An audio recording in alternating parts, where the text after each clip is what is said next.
আমরা জানতাম যে ডাক্তারি পেশা একটা মহান পেশা, ডাক্তারি প্রবেশিকা পরীক্ষা হোক বা অন্য নিয়োগ হোক, রাজ্যে বারবার দুর্নীতি সামনে এসছে, আমরা সেগুলো নিয়ে আপনাদের কাছে পৌঁছেছিলাম। এবার নিট সুপ্রিম কোর্টের রায় হয়েছে এবং সেখানে 67 জনের অভূতপূর্ণ ফল হয়েছে প্রথমেই, সে বিষয়ে আপনি অবগত। কোথায় দুর্নীতির জাল আরও কত গভীরে? দেখুন, দুর্নীতির জাল আরও কত গভীরে এইটা আমার পক্ষে বলে দেওয়াটা খুব ডিফিকাল্ট। যেটা পরিস্থিতি হয়েছে, একটা রাষ্ট্র ব্যবস্থা চালানোর জন্য একটা সরকার থাকে, সেই সরকারের দায়িত্ব হচ্ছে আইনের শাসন প্রতিষ্ঠা করা, আর এই আইনের শাসন প্রতিষ্ঠা হয় বিভিন্ন দপ্তরের মধ্যে দিয়ে এই ব্যবস্থাপনাটা পরিচালিত হয়।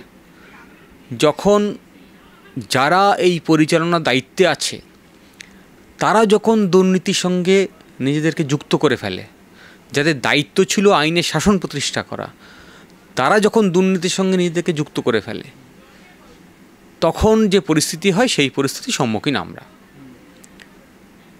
নিটের কথা বলছেন,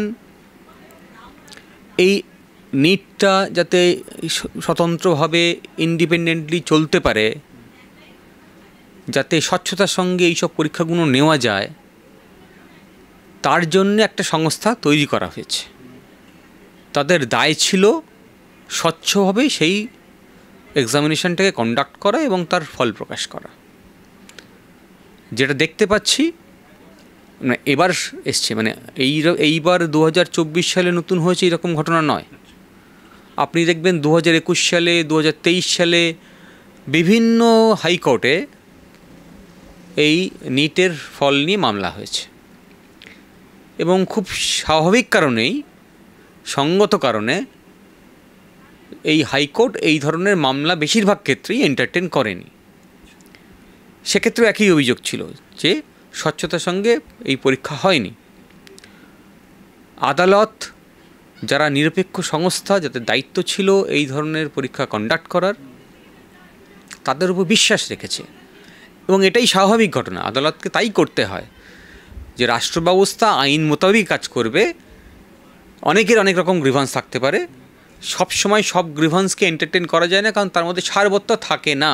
অনেক সময় দেখা যায় একজন ছাত্র, সে তার নিজের মন মতো তার ফলটা পায়নি বলে সে একটা মামলা করে দিল যে হয়তো বা ঠিক করে হয়নি।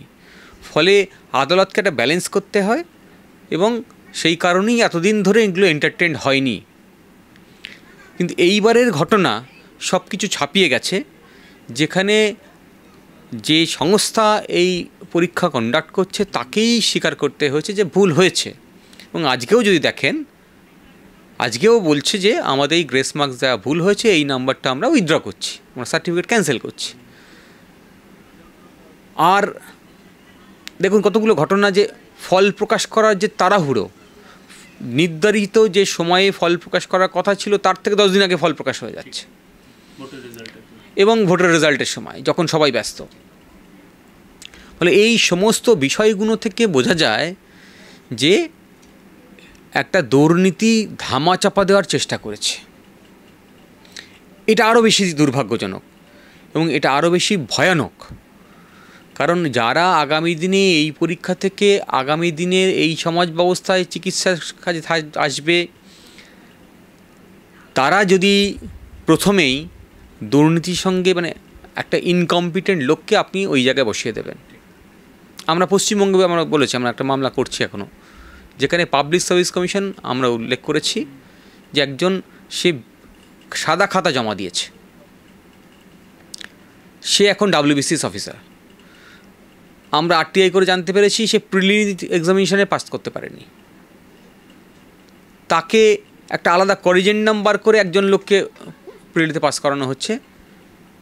সাদা খাতা জমা দিয়েছিল, তাকে সেই খাতা ভর্তি করিয়ে তাকে মার্কস দেওয়া হচ্ছে।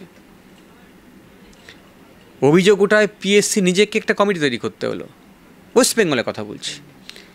তো এই ধরনের যে ঘটনাগুলো ঘটছে, এটা মানে পুরো রাষ্ট্র ব্যবস্থা, আপনি পশ্চিমবঙ্গ তথা ভারতবর্ষের, মানে বিজেপি সরকার, এখানে তৃণমূলের গভর্নমেন্ট, দুটোই যেভাবে রাষ্ট্র পরিচালনা করছে দুর্ভাগ্যজনক। এর থেকে বেশি কিছু বলার নেই। একদমই তাই। আমি এনটিএর কথা আপনি বললেন, ন্যাশনাল টেস্ট এজেন্সি, যারা এখানে স্বতন্ত্রভাবে কাজটি করবে, কিন্তু এই বাংলা থেকেই তো প্রতিমন্ত্রী হলেন সুকান্ত মজুমদার, তিনি গিয়ে ব্যাট ধরলেন। আমি বলছি স্বতন্ত্র সংস্থা তারা করেছেন, একটা পরীক্ষা নিয়েছেন এবং তার ফল প্রকাশ করেছেন, সেটার সঙ্গে যদি সংঘাত হয় তো আদালত। এইখানে প্রতিমন্ত্রী হবার পরেই ওনার কি দায়ে পড়লো যে তার এইগুলো ঢাকা দিতে হবে, এইভাবে ব্যাট ধরতে হবে? এটা কিসের দায়? আমার প্রথমেই যেটা বলার, এই যে রাজনৈতিক নেতা, এই সমস্ত স্বতন্ত্র সংস্থা যত আছে, পিএসসি বলুন, সিএজি বলুন, হ্যাঁ, বা এনটিএ বলুন, বা এখানে স্কুল সার্ভিস কমিশন বলুন, বা যা আছে হেলথ রিক্রুটমেন্ট বোর্ড বলুন, এই সমস্ত সংস্থাগুলোকে স্বতন্ত্রভাবেই কাজ করা উচিত। স্বতন্ত্র কথার অর্থ হচ্ছে কোনো রকম ইন্টারফারেন্স থাকবে না। তাহলে ইন্টারফারেন্স থাকবে না যখন, তখন যদি কোনো রাজনৈতিক নেতা বা মন্ত্রী, যারা মন্ত্রী মানে হচ্ছে তারা হচ্ছে পলিটিক্যাল এক্সিকিউটিভ, ফলে এরা যদি ইন্টারফেয়ার করে তাহলে সেখানেই দুর্নীতি হবে।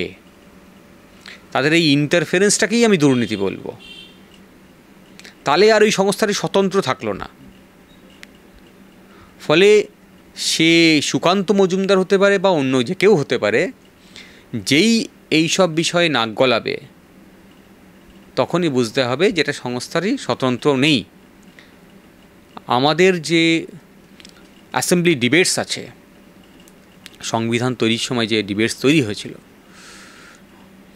সেই ডিবেটস থেকে আমরা দেখতে পাই যে ডক্টর বি.আর. আম্বেদকর তার যখন পাবলিক সার্ভিস কমিশনের প্রভিশন ইন্ট্রোডিউস করছেন, তখন উনি বলেছিলেন যে এই সংস্থাকে স্পয়েল সিস্টেম থেকে দূরে রাখতে হবে। তাহলে তখন থেকেই আমরা এই যে স্বতন্ত্র সংস্থার ধারণাটা তৈরি হয়েছে, সেটা কেমন হবে, কেন পিএসসি করতে হবে, সেই সময় ব্যাখ্যা হয়েছে, আলোচনা হয়েছে, সেই আলোচনার ভিত্তিতে হয়েছে।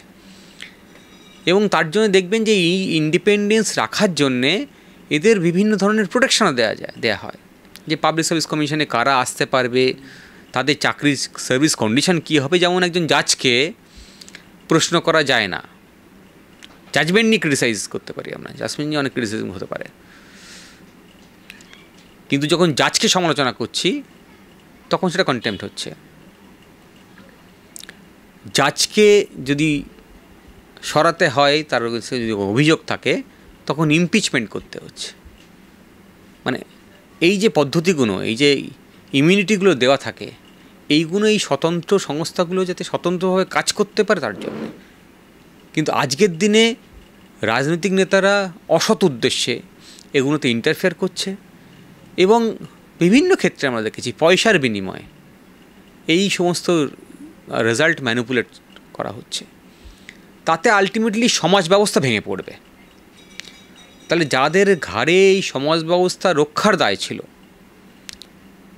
স্বাধীন দেশে দেশের নাগরিক শাসন করবে, তারা একটা ওয়েলফেয়ার স্টেটকে পরিচালনা করার জন্য যা যা করণীয় সংবিধানের নিরিখে করবে, এটাই কাম্য। সেখানে এই ধরনের ঘটনা ঘটতে থাকলে আগামী দিনে সত্যি এই সমাজ ব্যবস্থার জন্য ভয়ঙ্কর দিন দেখতে হবে। ধন্যবাদ। কিন্তু আমি একটা ছোট্ট প্রশ্ন না জেনে আমি ছাড়ছি না। সব রাজ্যে ভোট হয়, একেবারেই আমি শেষ প্রসঙ্গ এভাবেই শেষ করতে চাইছি। প্রত্যেকটি রাজ্যে লোকসভা ভোট হলো, সারা ভারতবর্ষে হলো, আমার রাজ্য পশ্চিমবঙ্গেও হলো, আপনার রাজ্য। কিন্তু দেখলাম ভোট পরবর্তী হিংসার ছবিটা এই পশ্চিমবঙ্গে কিন্তু তুলনামূলকভাবে বেশি। এখনও বহু কর্মী ঘর, যারা বিভিন্ন দলের ঘর ছাড়া কর্মী রয়েছে। এই ছবিটা ঠিক কবে বদলাবে, এই জেনে আমি শেষ। এই ছবি বদলাতে গেলে যে ভাবনার প্রয়োজন, যে ভাবনা নিয়ে রাষ্ট্র ব্যবস্থা পরিচালনা করার প্রয়োজন, সেই ভাবনার লোকেদেরকে রাজনীতিতে আসতে হবে। যতদিন পর্যন্ত সেই ভাবনার লোকেরা রাজনীতিতে আসবে এবং এই রাষ্ট্র ব্যবস্থার ব্যাটন ধরবে, ততদিন পর্যন্ত এটা সম্ভব না। আমরা অনেকেই বলি যে ছাত্ররা কেন রাজনীতিতে আসবে, তারা পড়াশুনো করবে। আমরা ভুলে যাই যে আমাদের দেশের স্বাধীনতা সংগ্রামীরা সে প্রীতিলতা থেকে শুরু করে সূর্য সেন থেকে শুরু করে ভগৎ সিং থেকে শুরু করে, মানে আমায় একে একে নাম বলতে শুরু করলে দেখতে পাবেন যে এরা সবাই ব্রিলিয়েন্ট স্টুডেন্ট ছিলেন এবং খুব অল্প বয়সেই তারা প্রাণ দিয়েছেন দেশকে স্বাধীনতা দেওয়ার জন্যে। সেই স্বাধীন দেশ পেয়েছি, সেই স্বাধীন দেশকে টিকিয়ে রাখতে গেলে ওই ব্রিলিয়েন্ট স্টুডেন্টদেরকেই আবার ব্যাটন ধরতে হবে। এই সংবিধান যেটা আমরা পেয়েছি সেই সাংবিধানিক অধিকারকে রক্ষা করার জন্যে এবং এই সংবিধানের রীতিনীতি মেনে যা মানে লেখা আছে তা মেনে এই দেশকে, এই রাষ্ট্রকে পরিচালনা করার জন্য।